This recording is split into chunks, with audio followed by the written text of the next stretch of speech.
it's party time, grab your friends and rhyme. Party time, it's party time. It's time for a little DM prep with Tom Lommel. It's time to get yourself into some trouble. That rhyme was really strained, but we've got the brains to make things happen. Welcome to a little thing we call disorganized play. That was really off key and a little bit strained, but that's not going to stop me from saying hello and welcome everyone to Disorganized Play. I am your host. I am your dungeon bastard. I am your dungeon master of ceremonies. I like to consider myself my dungeon master of ceremonies, here to preside over another hour plus of DM prep, of noodling about the wild, wild world of RPG streaming. I'm just getting a little beverage here for myself. And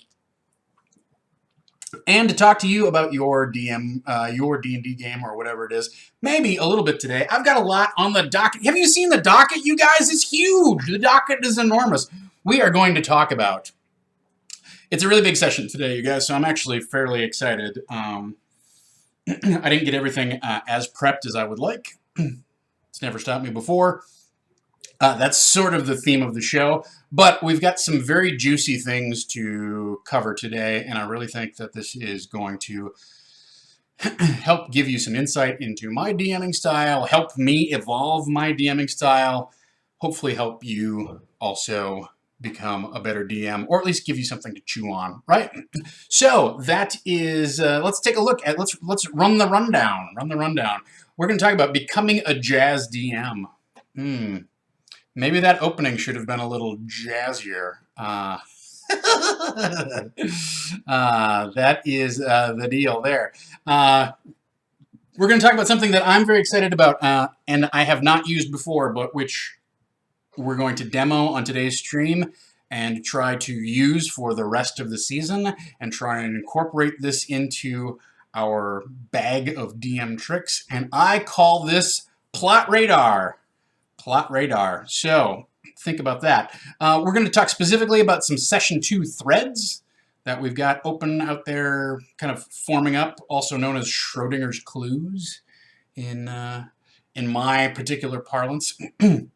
I've got a bonus map for you today, guys. It is amazing. We've got that. That's going to be exciting. That was one of the things that I worked up as a reward for everyone who donated last week. Not only am I going to do a battle map, but I've got a special bonus map for you guys to download and share.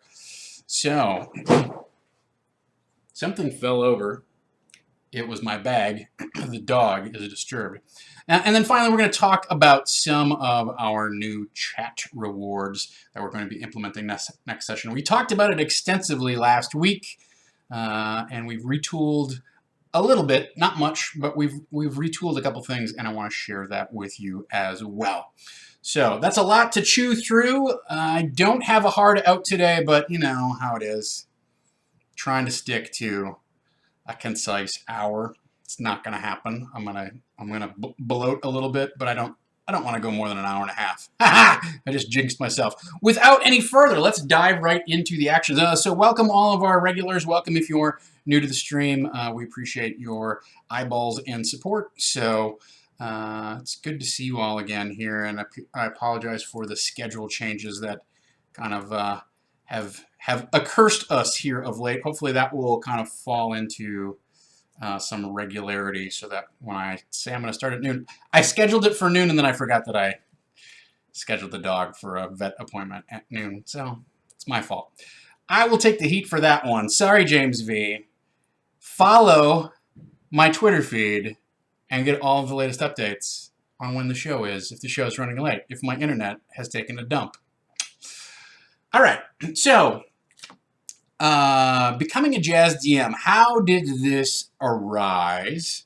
Which is, I was back in Minnesota taking care of some business, and I was hanging out with one of my old high school buddies and his son was telling me about the D&D game that he's running at school and the intricate plot that he had so carefully crafted, and how there was going to be a big reveal, you know, 7 sessions from now and what was going to happen, and yet at the same time he was having some problems keeping everyone's attention focused on the game and trying to get them fully engaged with what he had planned.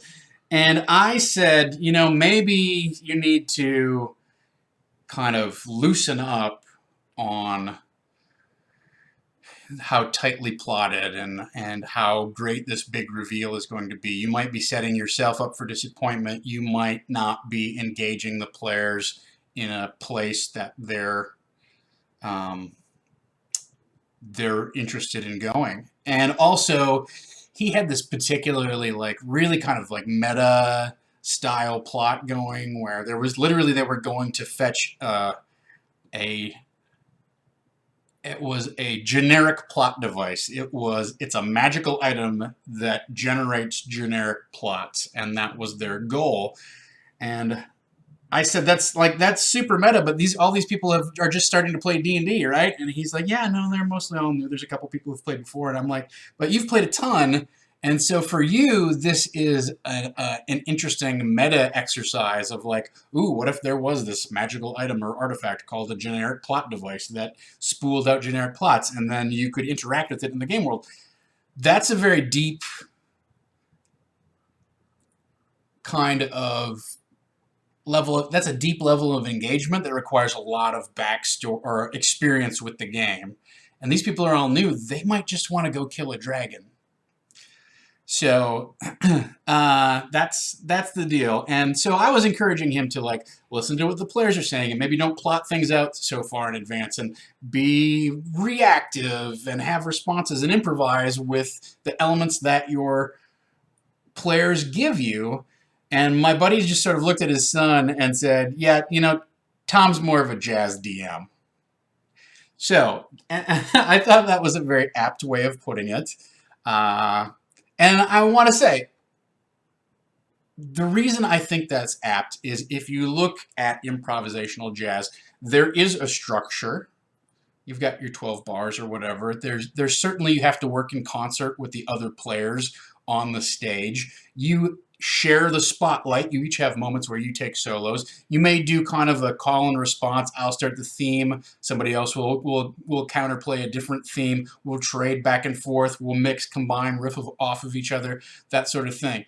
I don't like how cheesy it sounds, right? Oh, you could be a jazz DM. But I like the concept and the way that it applies. I don't mean this in a tongue-in-cheek kind of corny way. I mean it in that if you just take the idea of jazz without I'll be honest, I'm not a fan of improvisational jazz. I'm more of a classic jazz guy if I'm a jazz guy at all, right? But the concepts that are involved are very, very applicable to your DMing style, right? You can prepare. You can have technique. You can have riffs that you have practiced. But you also have to be able to improvise in the moment and adjust where you think you're going or where the story is going at any given time so that you can play together and make this experience happen as a group experience. You're not playing a solo. You're not just listening to what the players put down. You're working together. And so I think that's as potentially corny as it could be. I do think that is my friend really hit the nail on the head when it came to my philosophy on DMing is the reason that I hack stuff so much and remix stuff so much and leave open-ended threads and then incorporate them in ways that are surprising to both me and the players is because that's my style. I like to have options available so that I can figure out here's where I plug this in. This is open-ended. Here's where I plug it in, as opposed to, well, we were going this way. How do I get them back into that storyline? So that's my approach, okay? And so for those of you who have watched Disorganized play through the previous season and up till now, if you're a regular, you have seen that played out, right? And one of the key things that I talk about is something that I call Schrodinger's clues, right? And Schrodinger's clues are little details that pop up in the game that do not have a defined meaning, function, value. They are points of intrigue or plot threads or whatever it depends upon what they are. Somebody's name could pop up. I don't really consider that a plot thread. It's a clue. And Schrodinger's clues means it's loaded with potential. That potential is not defined until the players interact with it in a way that causes it to be defined, right? So just like the classic Schrodinger's experiment where the cat is neither alive nor dead, the clues have potential meaning, and it could be one of two potential meanings. One of the my wife never fails to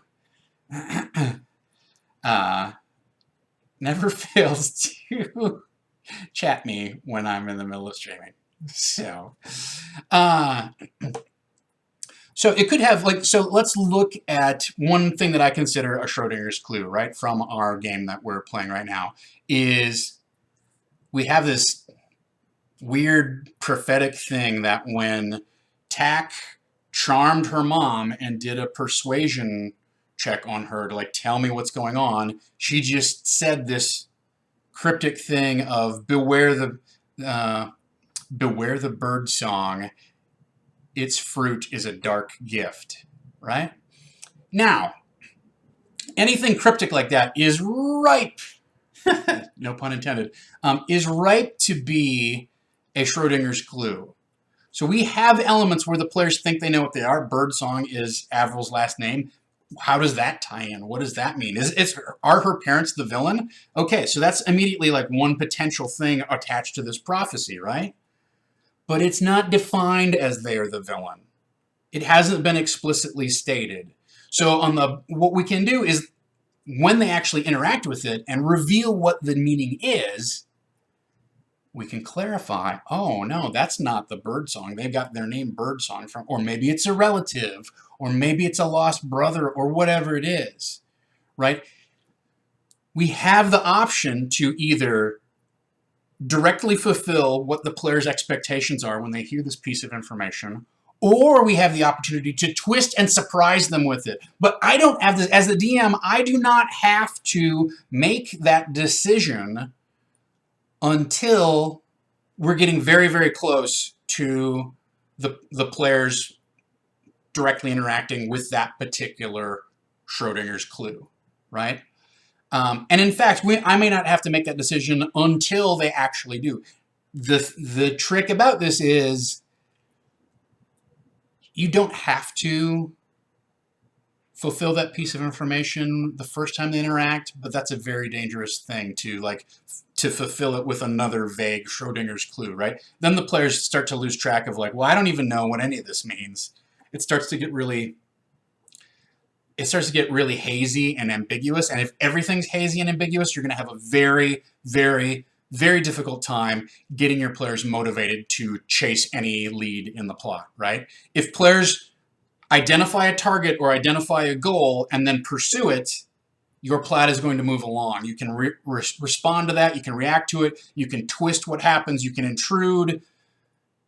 If the players are motivated to take action, you can respond either proactively and attack them. You can respond reactively and they set off traps or whatever.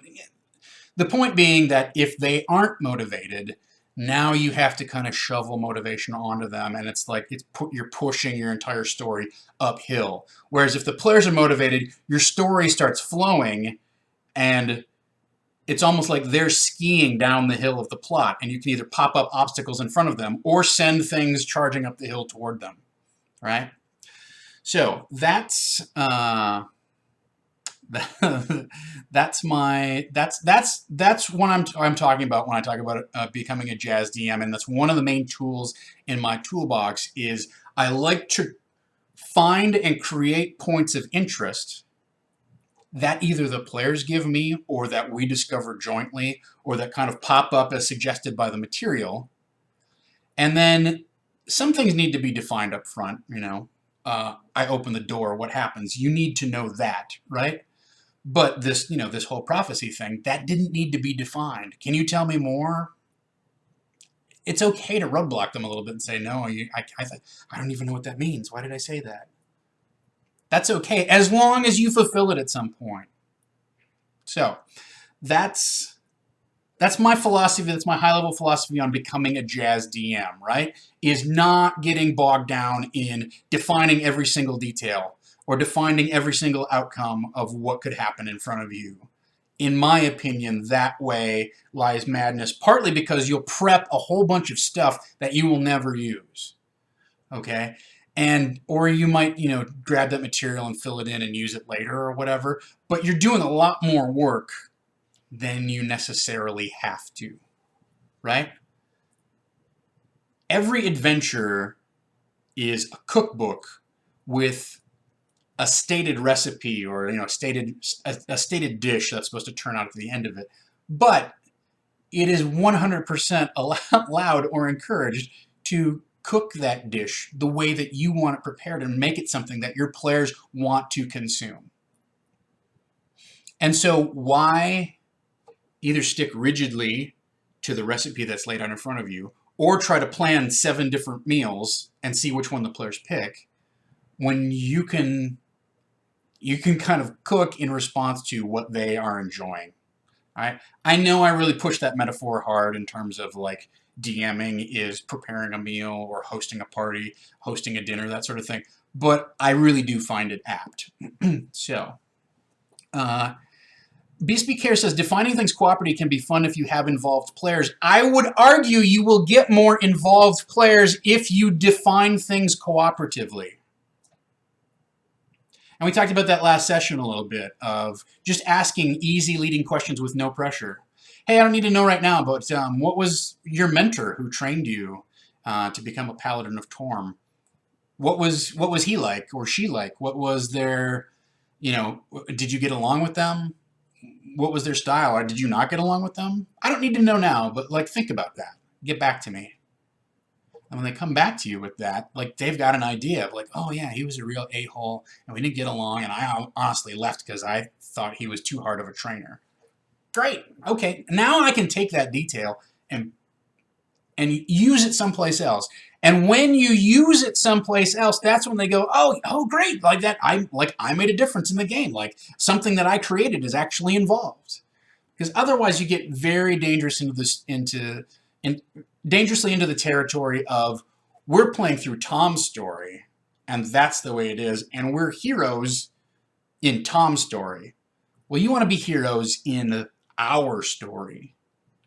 Is a far more engaging way to structure things than the problem is being a hero in my story means there's a lot of moments where I go, oh no, you can't do that. There's no way you would know that. No, you can't. Like it's a lot of road blocking because I have domain over what the story is and the details. There's a lot of weight on my shoulders, but that means my authority is really enhanced and can become onerous and imposing on the players. And especially if the players don't necessarily 100% jive with your style, they want to play a little more silly, casual game, and you're like, this is gritty fantasy where people die because they stepped on a nail in a dungeon, and that's not the game that they want to play. You rapidly, things come to loggerheads. Okay, so that's. I'm sorry, I don't have time to go back and read through everybody's chat comments, but I'm glad that you are engaged with the topic here. And I will say, like, if you're one of those people who follows the module A to B to C to D, that's fine. That's not a bad style. And when you're first DMing, I would encourage you to like not stray too far from the plot. You can get yourself in trouble.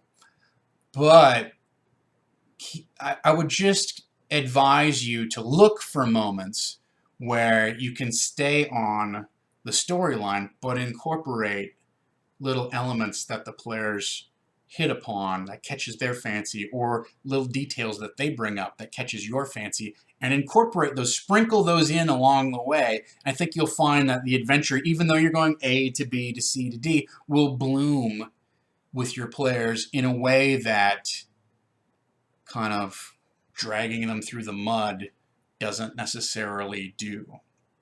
So that's as much as I want to. That's 20 minutes on becoming a jazz DM. So I want to not only talk about, but I want to demonstrate a thing that I call plot radar. Okay?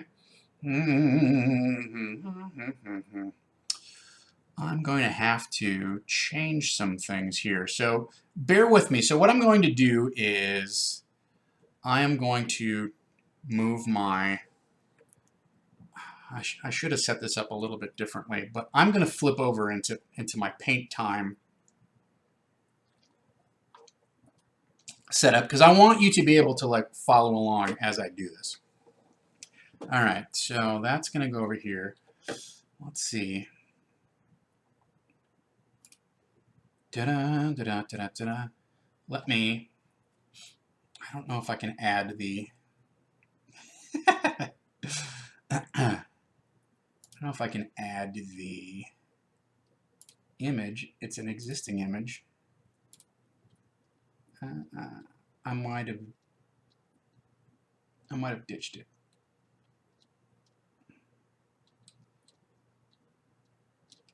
All right, we're going to go into this disorganized paint, so don't sweat it. All right, but what I want to talk about. I don't know where to look. Do I look down here? Do I look down here? What I want to talk about is a thing called plot radar, okay? Let me just move the camera around, and we're going to take a look at what that means.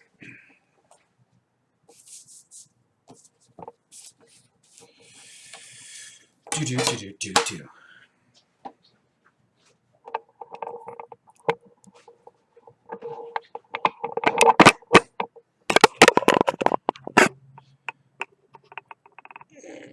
There's got to be a better way to do this, you guys. You know, let me switch this. Let me switch and swap this a little bit.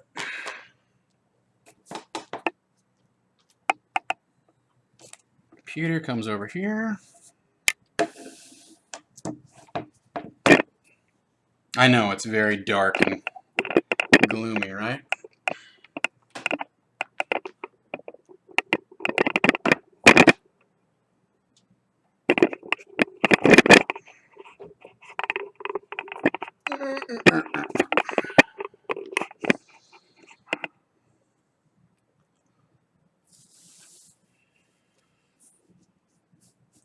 That's not, all right.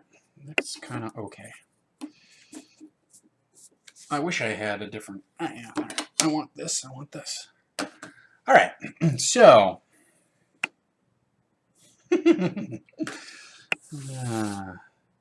Not very happy with this part of it.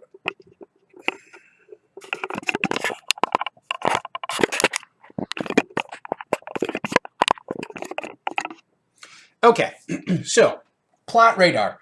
What do I mean by plot radar? I want to create, part of being a jazz DM, for lack of a better term, is you're creating all of these clues, all of these little open plot points that need to be fulfilled, right?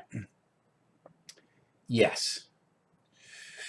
Let's get an appropriately sized marker here so that you guys can read this. I'll be right back.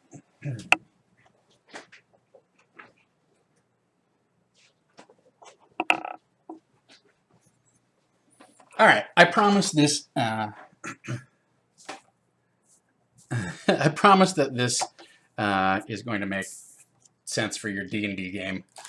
So, all right. Here's the thing. We have let's start with the idea that we have this bird song.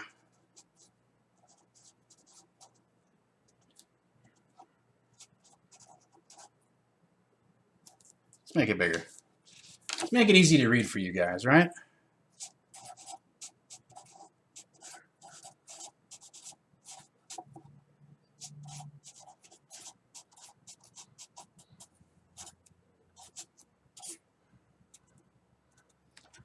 Okay, sorry if it gets bouncy. So this is something that we need to we need to address, right? Like at some point, this birdsong prophecy thing is a Schrodinger's clue. It needs to be tackled. It needs to have its meaning fulfilled. Whatever it is, we got to figure out. Like we have to tell our players what it is. Okay. With Plot Radar, what I would like to do is I want to use this sheet of paper. Now you can use whatever organizational method you like, but I want you to organize these things so that you have an idea kind of like where they live in the world and they don't get lost, right? So what we're going to do is we're going to divide our page here into 5 sections. So this is 18, so each one's going to be, let's see, we can't do every 4. Can we do every 4? 1, 2, 3, no. So we're going to do every let's just do every 3 and see what happens. 1, 2, 3, 4. 1, 2, yeah, that every 3 works. All right. And this is not scientific whatsoever.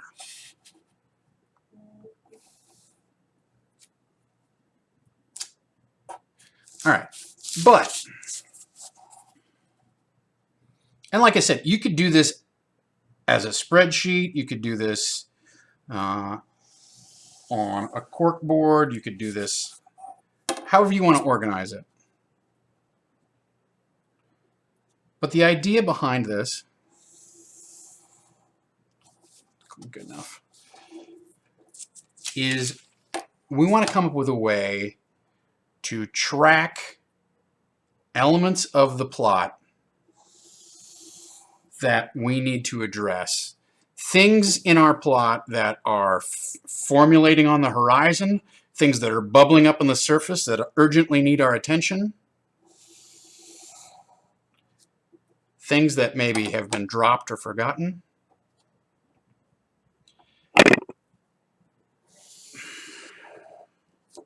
One, 2, 3, 4, 5. Well, I made 6. All right, that's fine. Okay, so I want you to, you gotta get them straight. So I want you to think of this as a timeline of your, I literally want you to think of this as radar, okay? So we're going to ping, these plot elements in relation to our session, where we are, like what's happening next, okay? Yeah, and BSB Care does make a good point. Like Schrodinger's clues don't have to be fulfilled because things are going to get forgotten. Chekhov's gun is obviously a little more rigid form of storytelling. This doesn't have to be done as neatly as I'm doing it, obviously, and if you want to track it electronically in an Excel spreadsheet or whatever, that's fine. But I want you to think of this as, okay, this first column here, this is Earth, okay? This is you're on land, you're standing on land, right? And then as we get further and further away, it's sort of like these are different orbits that are happening. And let's put some details on the board so that we understand, right? So each of these bands represents how close something is to getting engaged or determined in our game. Okay, so the very first column that we have is stuff that's closed. these are threads that they've been determined what they are. Their meaning has been fulfilled. There's no more potential for what's going on, right? Okay.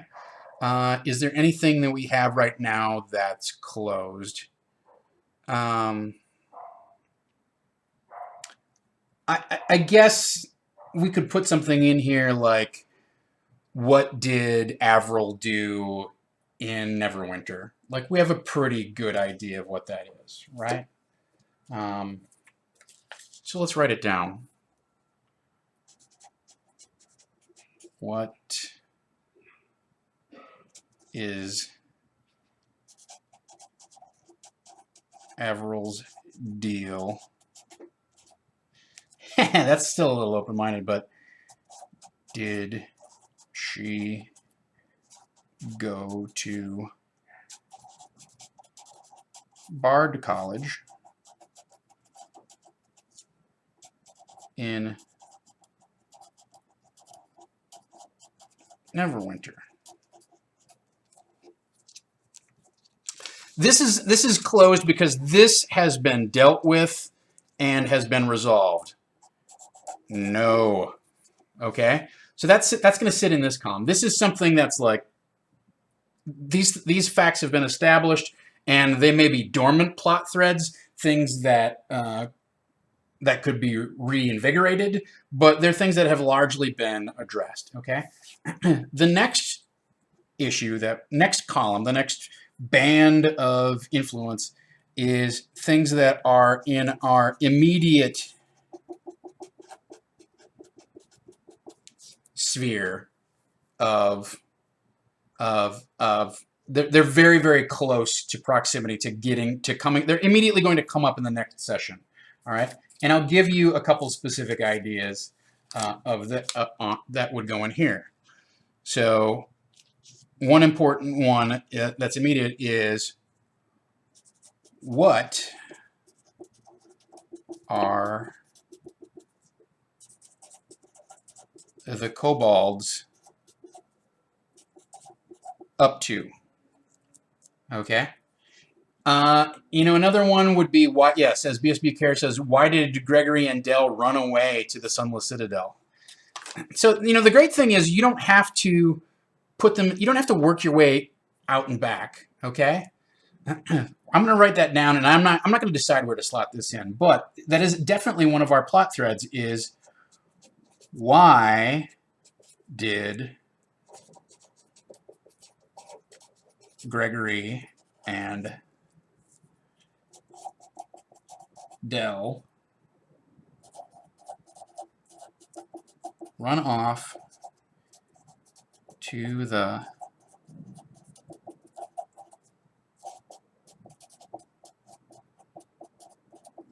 Okay, I'm just going to set this here because I haven't decided what this is, right? And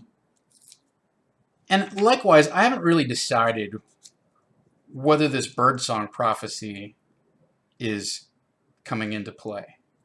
But there's a couple other things that we know are going to happen. Okay? What are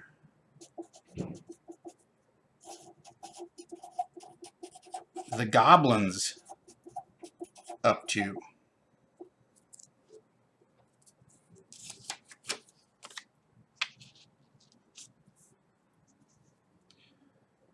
We also know from reading the adventure, now this is where you can actually, this will help you do some brainstorming on potential outcomes. We also know from reading the adventure, there's the Golthius tree, and there is Belloc, or Belloc, or whatever his name is, right? So I'm going to put those as two different things. I'm going to put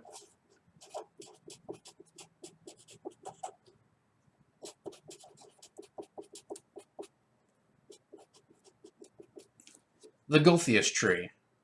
We don't even know, we don't even know exactly what this is in terms of, we know what it is in the book, but there's a lot of stuff that we have ignored, and especially if we put this on the board,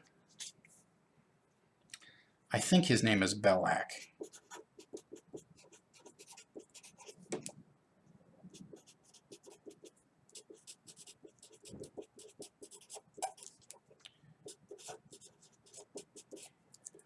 Right? There's that guy. There's also, this could be related, it could not, but there are twig blights. Like, those are interesting. Those are unique. Those are, like, important to the adventure. Okay? All right, we've got a lot of stuff on the board here, but, like, what is it? Okay, great. We wrote a bunch of Post-it notes. Well, how does that help? So we got clues or plot threads that are closed, or dormant is maybe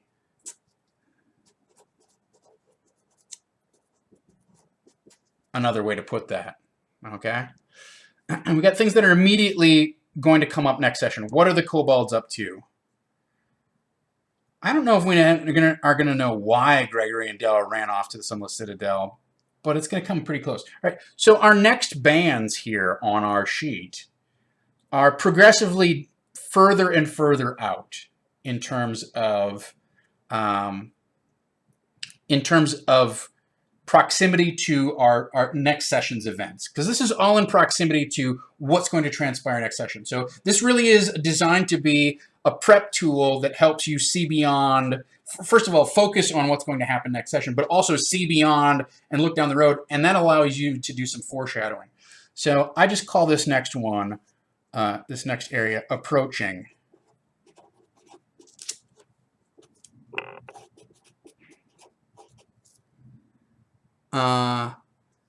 And I don't want to have too many categories here. Then I have things that are distant.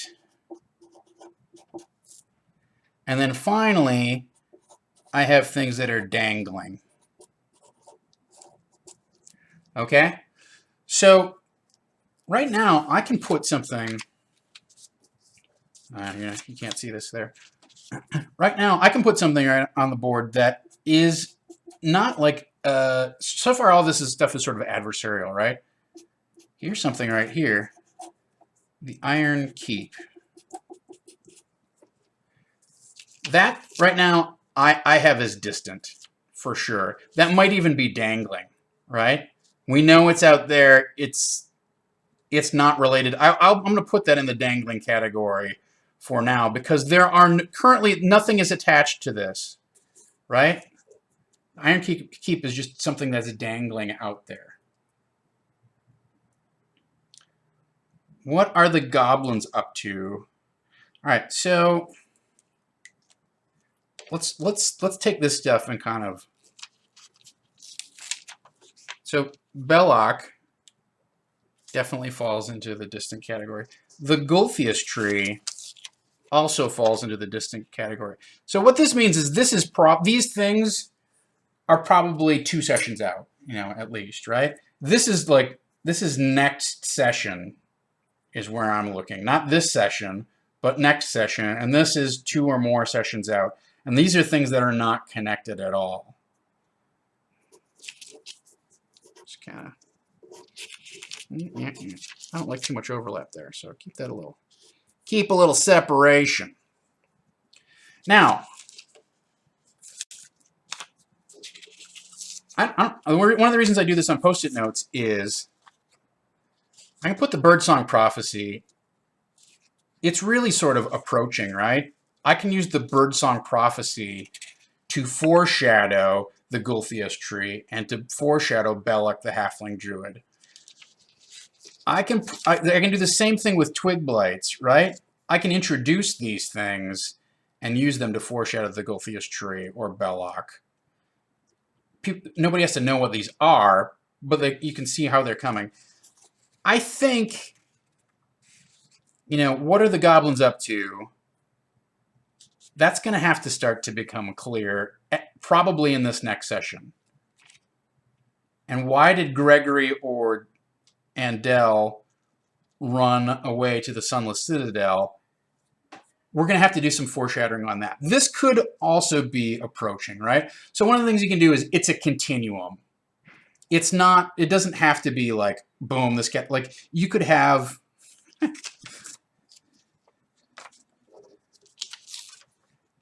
you could have it kind of span things. What are the goblins up to? Could be something to do with Belloc the Half-Druid. Why did Gregory and Dell? This is really going to have to be, like, what's up with Gregory and Dell is going to be in this session, right? That's for sure. So that's going to happen. What are the goblins up to? Could be kind of like probably in this session, but it could wait until next session depending upon how things play out. Okay. All right. Well, I will put...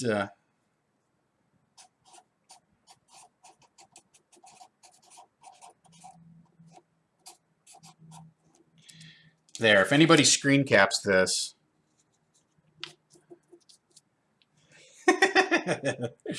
there you go.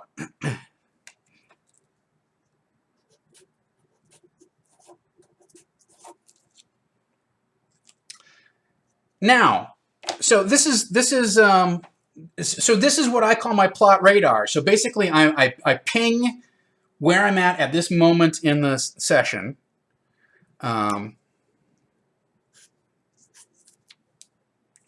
I ping where I'm at this moment in the session, and then I'm looking at, okay, what things are getting further and further away from me, right? Or getting closer, and really it's getting closer and closer and closer, right? So next session, assuming that I address like a couple of these things, I can move them into this column. And then all of a sudden, I can redefine or check in like, okay, to the Birdsong Prophecy, is that still immediate, or does that kind of hang out here in this approaching area? Did we learn something specific about the Gulthias tree or twig blights, which would maybe move them either? I mean, it's possible you could have an info dump, right? That, listen, that's the British spelling of pigeons, you guys. We could have some sort of info dump that takes the Ironkeep out of the dangling category, moves it directly into the kind of the dormant category, or they could learn something very specific about Belloc the Halfling Druid that either moves him from distant into immediate or da-da-da-da. But there's two purposes to this, right? One is just simple tracking of my Schrodinger's clues, and it tells me what's open, what elements am I looking to foreshadow. I guess those are the two purposes, right? Is what's open, what hasn't been addressed. I'm going to have to get to the Gulthias tree. We're going to have to encounter twig blights. I've put this Birdsong Prophecy on here. That's going to have to come up. What are the goblins up to? And what this allows me to do is not only see what elements are available to me to remix and incorporate into this session's events, but I now have a view into the session and into the hints that we've gathered that give me an ability to foreshadow things or to look at things that aren't tied into anything. I haven't tied the Ironkeep into any of this stuff yet. Now I know I want to. It's called the Ironkeep Chronicles. I know that this needs to happen.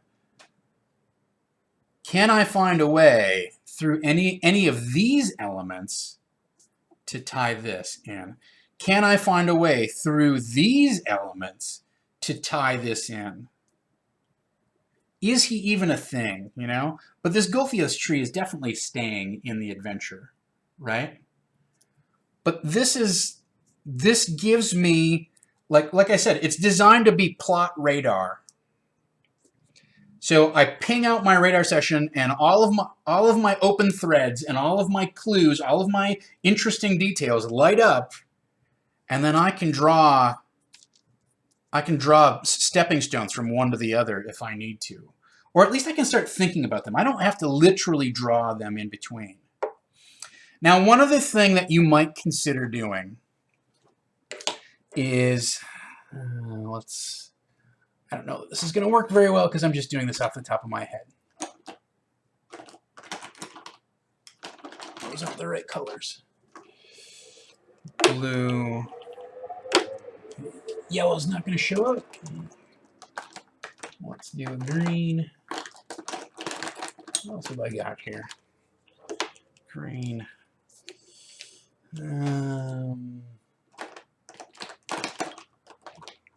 I guess we'll do kind of a purple. All right. So here's something you might also consider doing, which is give each of your characters a color code and see if any of these people are, or if any of your characters, you can kind of track where they are in the in your plot layout here, right? So let's just make, oh yeah, purple would be better than 2 blues, right? So let's make Avril this green color, okay? And you can color code, put dots on, however you want to do it, right? you want a legend. All right, I can do it. So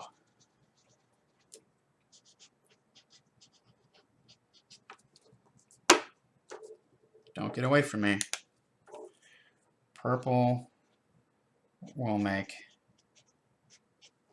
talk.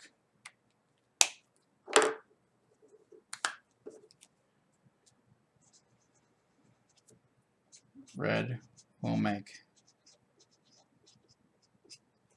Thawne.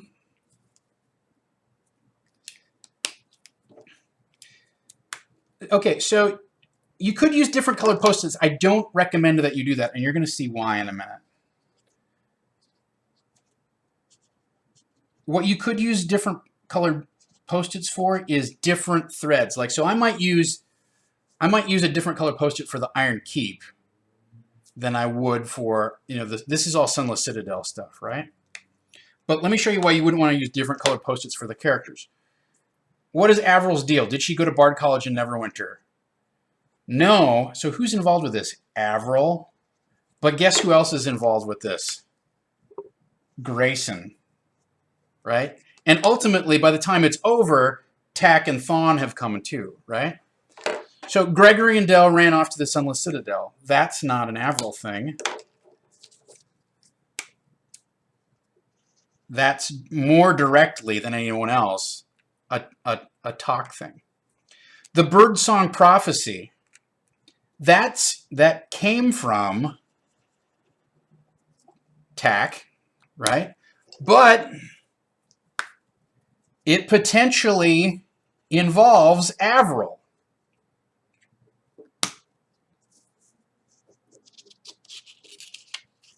So what you can do, let me just, Twig Blights. I think Twig Blights kind of live in this space. I do think goblins are going, like, what are the goblins up to?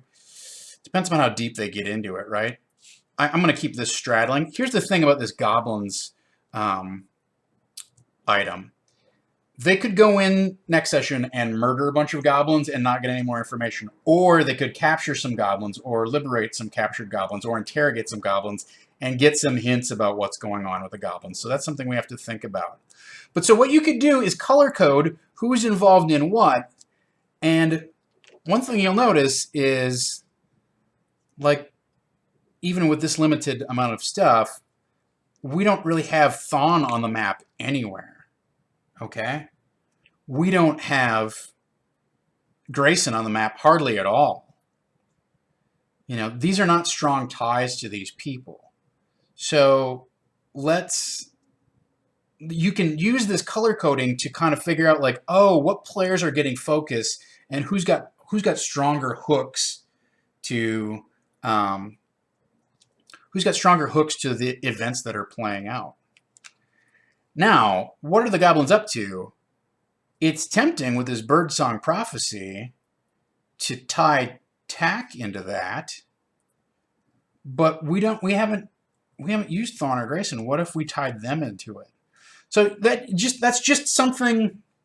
Honestly, guys, like, I made this thing up over coffee today, so it's not a well-rounded system that has been thoroughly play-tested and extensively workshopped, and I can give you all the inside scoop on how all this stuff works. But I think as a concept, it's strong enough that it's a basic whiteboarding technique and will give you vision into what players are getting focus what themes are getting focused and what elements are out there that you either need to draw closer in. I mean, there is theoretically another category out here, which I would call retired. And here's the important thing about this category is not every one of these things on the board, you don't always have room to incorporate every single thing. And in fact, players might forget about something. One thing that we could put on here is this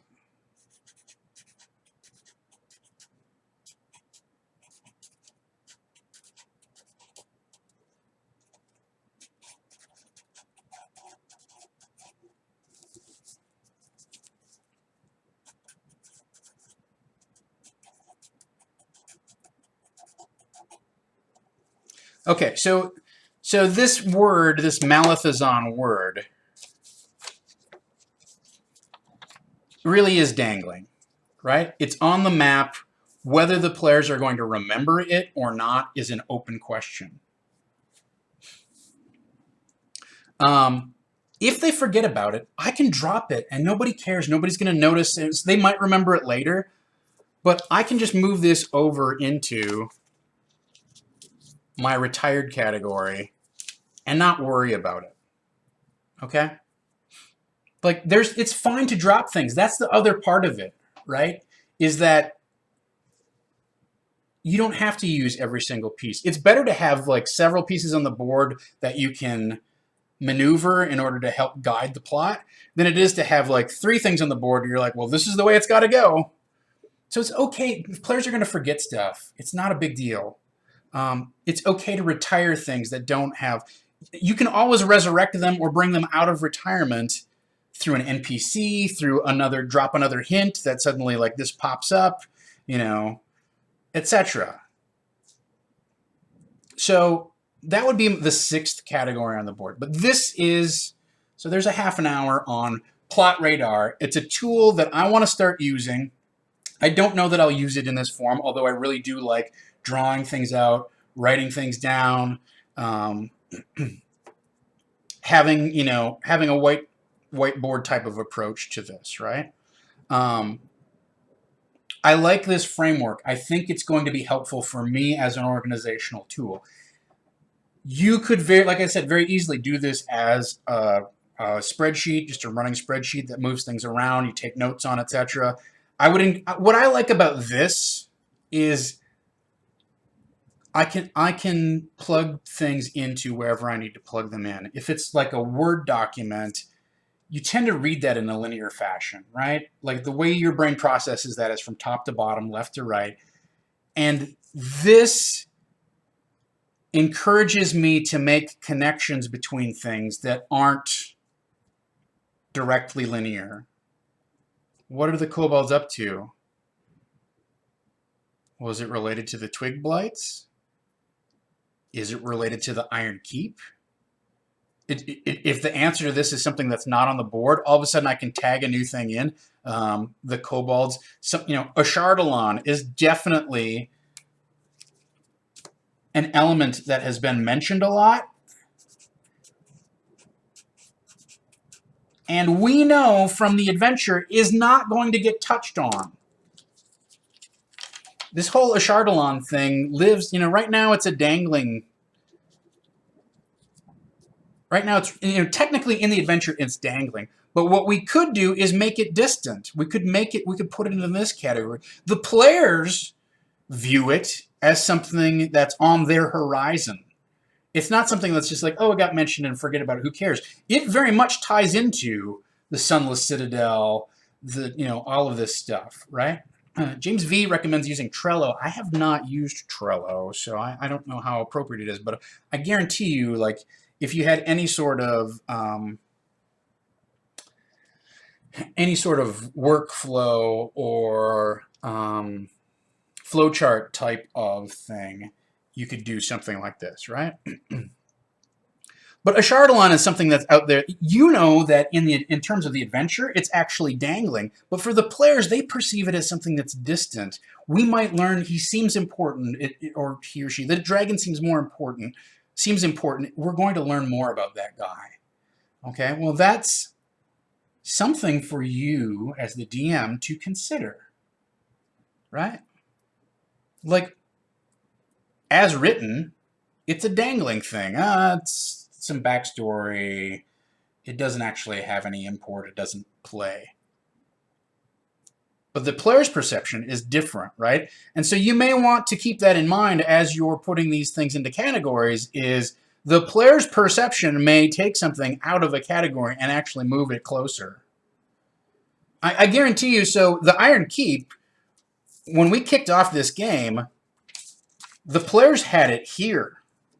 Okay? The players were like expecting, like, we're going to go to the Ironkeep and we're going to deal with things, right? I, through backstory and adventure hooks and prompting them in a different direction, pushed this way out to here. I didn't want to get to this right away. So I, as a DM, moved it out here. But keep in mind, your players can just as easily suck things in closer here through their interaction or whatever. So that is, sorry, keep hitting that stand. That is our plot radar. I don't think it's, I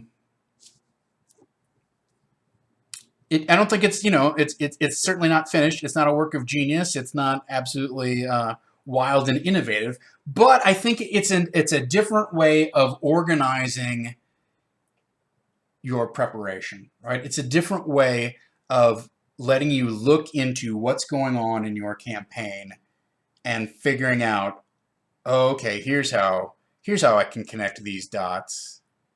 Here's how I can, what if, right? It just gives you a different look into what's available, what elements are available, and how they can pop up and how they can be connected to each other, right?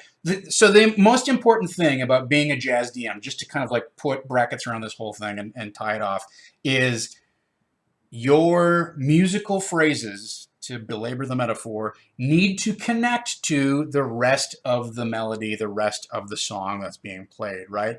And in order for you to create those connections, you need a view into what wells of opportunity are available to draw upon, right? And so this allows you to see kind of from orbit, okay, here are the things that are here are the elements that I can easily reach out and grab and turn my handles on, and here are things that are out that I'd have to work at popping up, and here's where I'm going, right? Eventually I've got to get to dealing with this guy, dealing with this thing. These things are going to probably pop up sooner. What are the goblins up to? Let's find ways to make each of the things on this board, even the pigeons, something special. All right, so with that in mind, let's flip the camera back around, and we're going to talk about the rest of our agenda here. Where's All right. So let me move this out of the way and get my camera back. Let's get our camera back. Oh boy.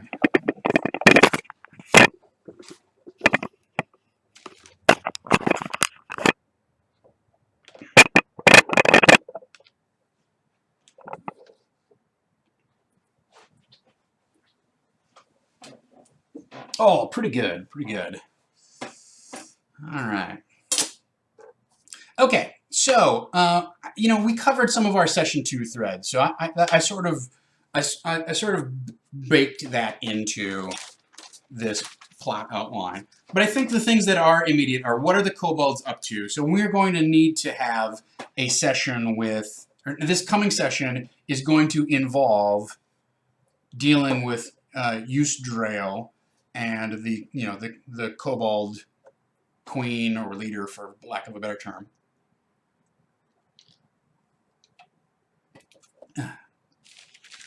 And also, so we're going to need to know what her goal is, what's going on with her, what she wants. Obviously, she wants the dragon returned. But what's her greater purpose? Like, why did they come to this complex? How much do they know about the goblins that live here? We need to put some thought into.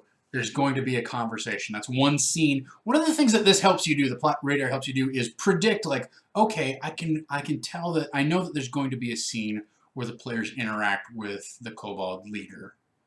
So what are some potential possibilities? What are some facts I need to convey? What's her point of view? What's her goal and motivation? And what history does she know? Is she aware of? What information can she pass on? That's one thing, right? Some other things that I need to address. She probably knows something about Del and Gregory, but what? Okay, so I need to pass along a fact about that. This is a prime opportunity when we look at what are Del and Gregory up to do a reveal or create some intrigue, right? Because ostensibly they went up to the Sunless Citadel so that they could prove something to their dad, to Mayor Muckfutter. Well, maybe what if there's more to it than that? Maybe that's all there is to it, but what if there's more to it than that, right? No good television show or movie or murder mystery or whatever starts with, yeah, the two of them just went to the hotel. So keep that in mind. I need to have in the back of my mind this birdsong prophecy. That's an open-ended kind of thing, but that's not such a huge deal. But one of the things that I want to, looking down my plot radar at things that are distant or approaching, but things that are approaching. So maybe this session, but definitely next session for sure, straddling that fence between immediate and approaching. The goblins. They're going to encounter the goblins. Now, again, what if there is something more to the goblins than just they're goblins, right? And specifically what I'm thinking is, what if it's not so much a peace negotiation between Belloc and the goblins as it is an exchange? So Belloc experiments on the goblins and they become stronger, and in return they bring him test subjects and material components and grave dirt and all the stuff that he needs to make his weird experiments with the Gulthius tree function, or he needs to, all the stuff that he needs in order to attempt his weird experiments. So let's think, when we think about that, like, let's start connecting elements. Okay, in our conversation with Eustrail, we can have her say something about, these are no ordinary goblins. They have bark for skin, and they have long, branch, sharp, kind of brittle fingers that keep snapping off or whatever. So think about that in terms of, that's one thing I want to keep in, I want to do in order to kind of remix the adventure and make it more sophisticated than what's on the surface. Okay, let's bring these goblins really in on the whole action. That, to me, is far more interesting than they're in it for the money. Okay? So those are some things those are session 2 threads that I want to pop up. Those are things that, yeah, so all of a sudden Greg and Del pop up as potentially test subjects as BSB care. Yeah, that's definitely one thing that's going to hit, like, oh, they've been captured.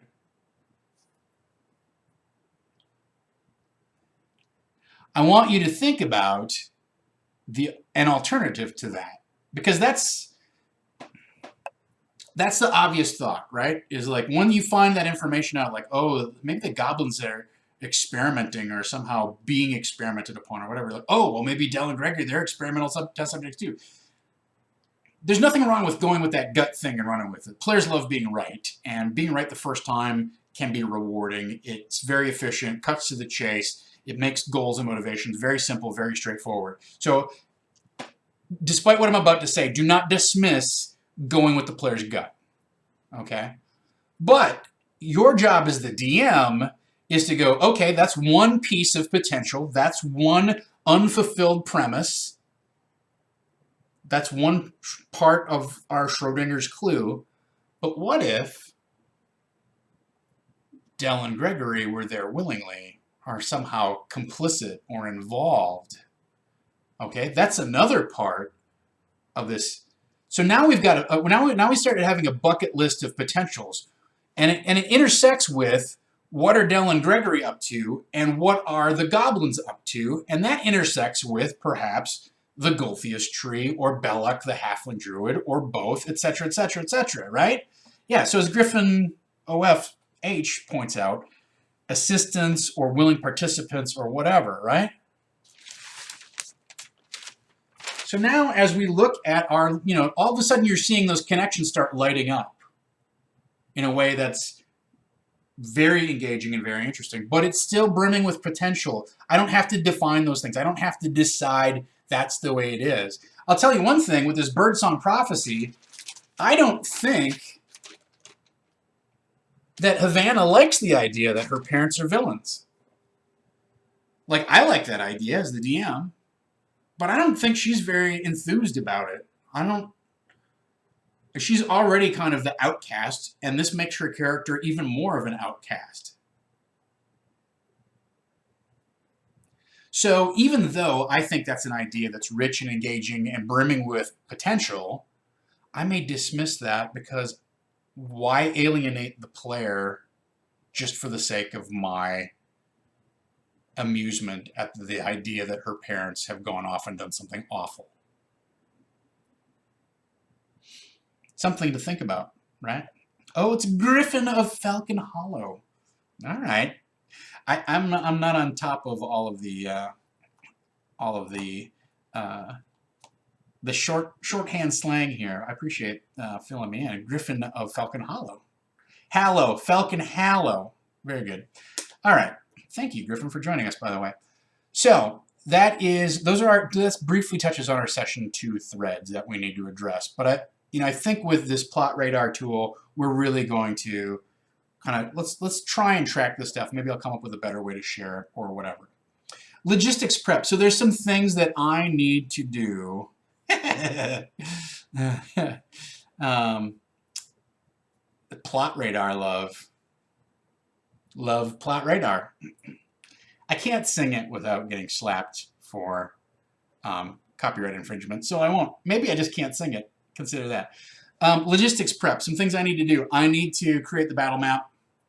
I need to get a miniatures list of likely encounters and then pull those minis and figure out how I'm going to use those. I need whatever handout props I'm going to use during this session, so let me think about that. And also I need to have a list of kind of like NPC reactions and responses. A couple things on that front. Number one, if a role-playing encounter breaks out with NPCs who are maybe on my list or who are likely to be engaged as a role-playing encounter, then I want to cook on, okay, well, what do they know? How are they going to respond? What are some potential things that they can feed the party? Also, I need to have NPC reactions prepared for, okay, if they decide to side with the kobolds and go attack the goblins, they could go this way. Here's what might potentially happen. Here are troop movements, if you will, if they go this way. If they go this other way, here's some things that could potentially play out, etc. So I need to think about like the dynamics of the dungeon, that it's not just a static area with monsters waiting to be activated, but how an alarm could be raised or not raised, or these 3 troops peel off in here, but then they don't raise more trouble, etc. So that is something that I need to do for logistics prep. All right, so we have 2 last items here. Hopefully we can slam the hammer on this stuff in the next 15 minutes. I feel confident that we can.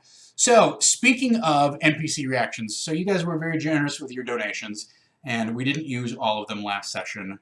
We didn't use all of our bumps. So what I am going to do is roll some of those donations, or what I have done is roll some of those donations into a bonus map.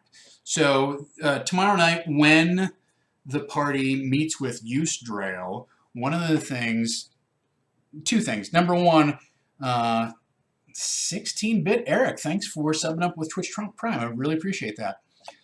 One of the things that I've decided is because they have essentially bumps and goodwill left over from last session, the kobolds are not going to be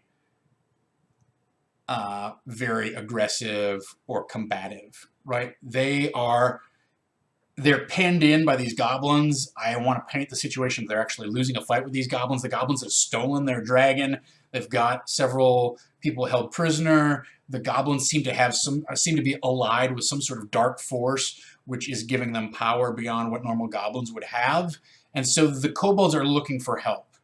And if that means they have to promise things or whatever, but you know, the short version of this is the kobolds are not going to be haughty and dismissive. They're going to be accommodating and cooperative. One of the ways in which they're going to be cooperative is Yawning has a map of the complex as far as they know it. So this is our map of the Sunless Citadel that the kobolds have created. And it basically, I went through and redrew all of the areas that the kobolds are aware of. Okay, so rooms that they've actually been into, explored, etc. And also areas where they have not been successful in exploring. So you will see that there are certain places where it says locked door or the dragon door. Like, we can't make the kobolds too smart. We can't have them investigating everything. We got to leave some mystery for the players. So there are areas where they just have like, this is a dead end. We don't know what to do about this.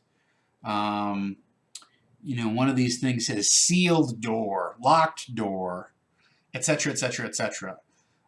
Fountain of death, da da da da. So it gives a little. This is going to give the players a little bit of juice to think about. Like here's where things are in relation to everything, right? It's going to give them a picture, an incomplete, but it's going to give them insight into the complex. It will hopefully provide some motivation of like, oh, let's go back and look at that dragon door. We didn't go down that way. Well, let's go check out the Fountain of Death. That's etc. etc. etc. So this gives us two things. It gives us adventure prompts, so potential things for the players to follow up on. What's behind this dragon door? What's this Fountain of Death thing? Oh, all we got to do is fight a few rats, no big deal. It also gives them the ability to at least somewhat in advance formulate a plan of attack. Okay? So they can decide, oh, we know there's a trap there, so let's try and sneak in and disable the trap. Oh, but there's archers there. Maybe we can set a fire and draw those people out, or whatever it is, right? But at least they can look at this thing, and I will point out that, well, where did I put it? I have it here. It's fairly large. It's the same size as this sheet of paper. Let me find it, and I'll actually hold it up, right? It's still on the scanner, you guys.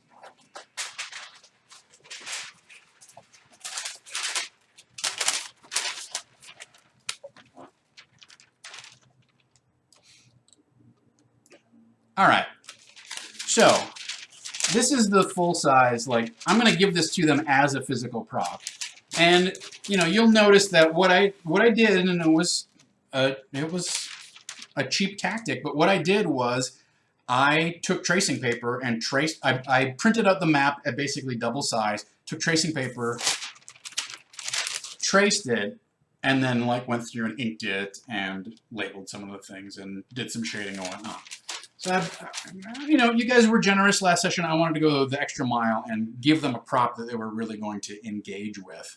I haven't decided if I'm going to roll this up, fold it up, what I'm going to do with it, but this is definitely like, this is coming out tomorrow night. Now, for those of you who want your own copy of this map, where did this go? That's not it. All right, here. Da da da da. Okay, Kobold. SC. Here we go.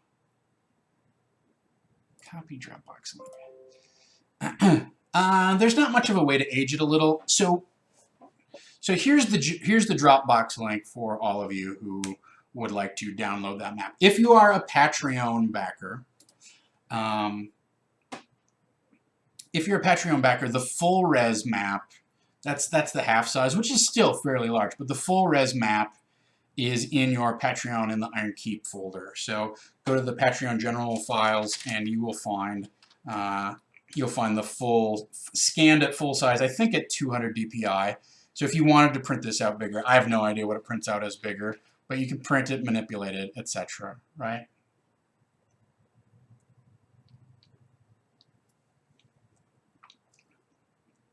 Something to keep in mind is that there are a lot of, there's ink on here, there's Sharpie on here, there is just soft lead that I use to do some of the shading and stuff. So if I put any kind of liquid on this thing, it's going to smudge and run like a monster. So I really can't do any aging of it. But you could take this map, download it, and give it, mix it with like a parchment background and print it off in color. You could do some tint and shading and stuff like that with it. So I would encourage you to, if you want to give it a little more authentic feel. I personally I think if I just crumpled this thing up a little bit and then folded it or rolled it or whatever, they would be like, oh yeah, that's great. Like it feels very, like I wanted it to feel, I didn't want it to feel, I wanted it to feel like something that Kobold's made, right? So like they had like worked on it, but I wanted it to have a little bit of a crude flavor to it, that it wasn't meticulous. It was meticulously drawn, but as well as a Kobold could meticulously draw, right? So that is my little treat for you guys. I hope you enjoy it. I certainly appreciate your donations. That's our bonus map. So please feel free to download and use as you see fit. Yeah, I sunk a lot of time into making this last night, but I really think, I think the players are going to freak out when they get, I love handing out props like this where I don't have to do anything for like the next 10 or 15 minutes. I just sit back and then watch them like, what do you think the pinfoot trap is? Oh, the prisoner stockade, we need to get in there. Like, like that's all you see them is just like, you just hear crinkling paper and excited voices discussing what's going on. So where are the characters coming in from on the map? I can definitely show you that. So this worm cage, so they came down the steps, they went into the old tower, and then they took the northern door, and they basically went past those two rooms. Remember, there's the dragonfish door, if you remember describing that. And then the very next room is called the worm cage, and that's where they met Meepo. Okay, and the worm cage is where the dragon wormling was, but got stolen or released or wherever it is. So they're coming from there. So they're going to go down this hallway that goes east-west, this lowest hallway that goes past the guard post and underneath the jail, and then they're going to go directly into the Hall of Dragons to Yuzdrael's throne. So they're going to cover like a big chunk of this, or half the map by the time they get the map. So that's where they came in. So they came in down the great steps and through the old tower, down the hall into the worm cage, and now they're going to go up. Meepo's going to take them to Yuzdrael's throne. So they'll go past a guard post or two and call it good. All right. So finally, one last thing that I want to just touch on very briefly. I'm not going to go into a ton of detail about it because we talked about it so much on Thursday. But here's where we landed on new chat rewards. And essentially, there's 2 new chat rewards, right? 1 XP and then 1 cash. So I know I talked a lot about how I didn't want to have too much, single player favoritism type of stuff, encourage that too much. But what I've decided is instead of rerolls, we're going to enable chat to award players inspiration. Okay? And inspiration, just as it's delineated in the book, exactly as it means in the book, you have inspiration. You can decide to spend your inspiration to gain advantage on a saving throw, an attack roll, or an ability check. And you have to declare that before you roll the dice. And it doesn't stack. You can't have multiple uses of inspiration. Okay? If somebody gets inspiration, they can't get it again until everybody else at the table has gotten it. So it's going to be a rotating reward. It'll be $5 a piece, but we will cut a deal. If you want to buy inspiration for the whole table, that's $18. So you get a slight discount. You give the whole party inspiration, right? So that's fun. I think that's a good compromise, considering all of the different options that we talked about on Thursday, different permutations. So that's something that's going to start tomorrow night. Also, for a chunk of XP, I don't remember. Let's see if it's in here. Let's see if it's in here. Yes.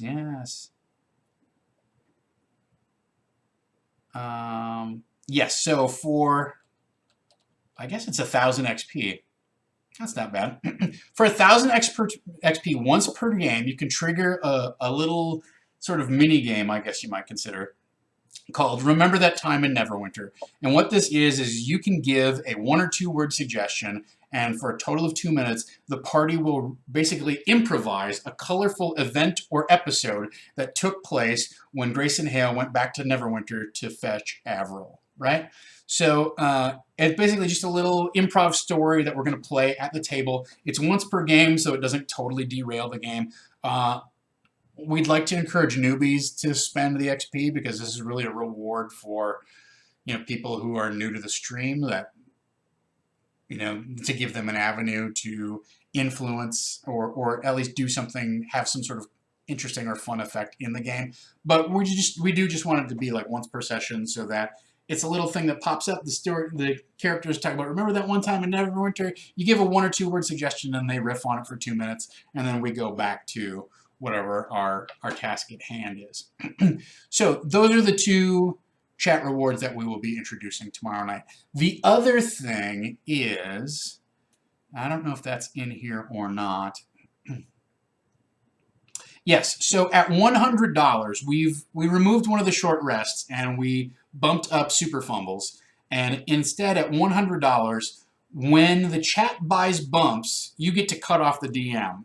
So when the chat buys bumps for the players get them, but the DM doesn't. If you recall correctly, the DM gets 3 bumps for every single bump that the table gets, right? So I had a stack of bumps at the end of the game, that I was ready to unleash on the players. When we hit $100 in donations for the night, the rest of the bumps that are bought for the table, I don't get any, right? Sort of meant to kind of even it out, so maybe the players will kind of catch up to what the DM has or whatever and bring some balance to it. It's a little bit of kind of screw the DM kind of thing. So that's what's going on there. Griffin of Flashback Falcon Hallow says, can we inspire you as the DM with donations too? You cannot inspire me as a DM. Honestly, I have bumps going for me, so I don't really need inspiration. I'm getting them 3 to 1, so I have plenty of cachet with which to inflict my horrible will upon the players. So you can't inspire the DM, but that's okay. So yeah, keep that in mind, that the inspiration stuff is only for the players. There is no technically DM inspiration, so that's one of the reasons we don't have that. Also, I just don't like too much of like, let's play the DM off against the party. I really, I don't need help on that account. So it's been a lovely hour and a half with you folks. I appreciate your time and attention. Those are all of the things that I wanted to cover today.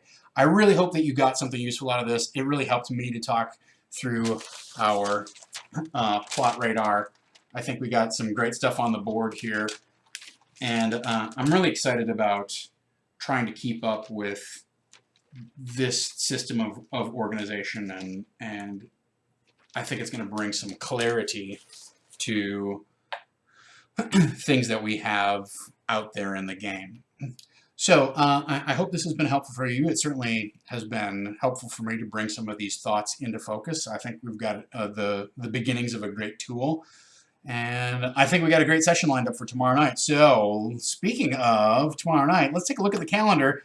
Nothing going on this evening. There may be time for games or something like that.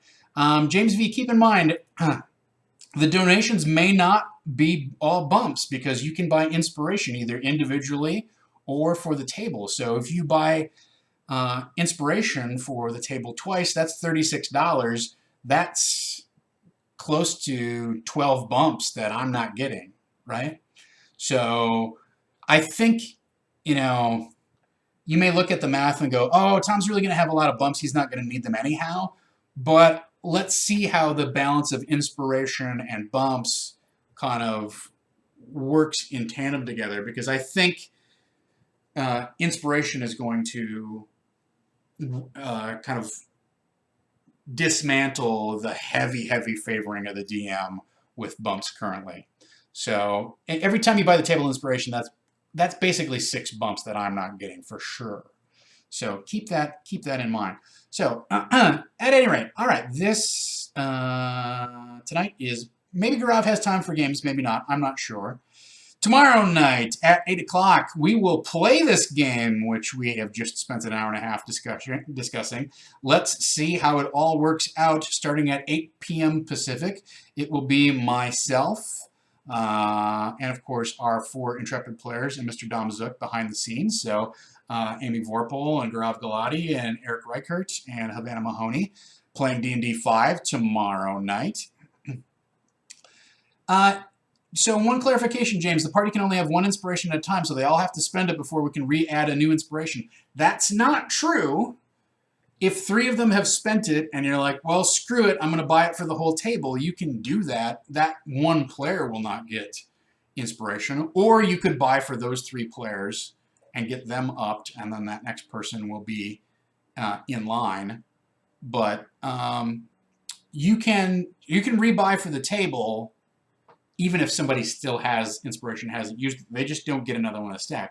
I'm not saying it's the optimal way to do it, but if you choose to go that route, you choose to go that route. Like I said, it's probably more accurate for you to go and buy the other 3 people inspiration. We'll see how it plays out, but I think you're going to find that you will be able to donate in a combination of different ways. That's not going to load me up with a ton of bumps, but it's still going to be interesting and engaging without completely screwing with the storyline. So, and again, all of these things are open to tweaking. This is week 2. We've already tweaked it. I wouldn't be surprised if we tweaked it in week 3, depending upon how things played out. But some of those things I've already thought about. So I want to see how it works in actual practice before I make too many more judgments about what's happening with it. So Thursday, I'm back at 2 o'clock with Disorganized Play. Hopefully that'll stick. I might have a conference call on Thursday because the one today got bumped off. But I will let you all know. Follow me on the Twitter if you do not already do so. At 8 o'clock, it's, and Never Tell Me the Odds, Edge of the Empire. David Crennan hosts our Fantasy Flight Star Wars game. Friday, it's Wild Cards with our all-star cast playing Savage World Deadlands. Am I right about that? Savage World Deadlands. Saturday at 12:30, once again, it's Phoenix Dawn Command, hosted by the lovely Mac Beauvais. And Sunday, you can catch up with us on the YouTubers. So that is our calendar for the week. If you have enjoyed today's stream, please, number one thing you can do is just tell your friends to tune into Saving Throw Show. Follow us on Twitter. Follow us on Instagram. All of your social media things. Please, like, the best thing you could do for us The best thing you could do for us is subscribe to our Patreon. The second best thing you could do for us is subscribe using your Twitch or Twitch Prime. And then everything after that, give us a follow. Tell your friends and neighbors on social about Saving Throw Show. We got a ton of great stuff in the hopper and on the schedule, and I really feel like we've got a great lineup of things happening. In June, we're going to be doing a 24-hour marathon raising money for the Alzheimer's Association. We've got some interesting things just sort of brewing in the works for that, and yeah, just continue. Our passion is your passion. Please share the news. That's the least that we ask of you. We hope you enjoy watching, because that's the payoff for us is running games and doing it in a way that's creative and engaging to draw you people in and get you inspired to also play games, or at least play along. If you can't get your own gaming group together, we want you to be part of our family. So, with that in mind, until next time, let's dungeon. Oh, you know what? I want to say thank you to all of our regulars who dropped in and commented, and I want to say thanks to Farquaad for moderating here today, and thanks to everyone who backs us, whether it is monetarily or merely with the time spent gazing lovingly at my face as transmitted to you over the the volatile internet. So, thank you so much for being a fan. I'm a fan of you, and I appreciate everything that you guys bring to the table in helping me craft this game and listening to my honestly, like, off-the-cuff thoughts about game design, game theory, reflecting and drawing on my experience. And hopefully I've made your game better. You definitely make my game better. So, until tomorrow night, let's dungeon! Yes! I am 10 for 10! 10 for 10! The streak is alive! Okay, that 10 number might be made up.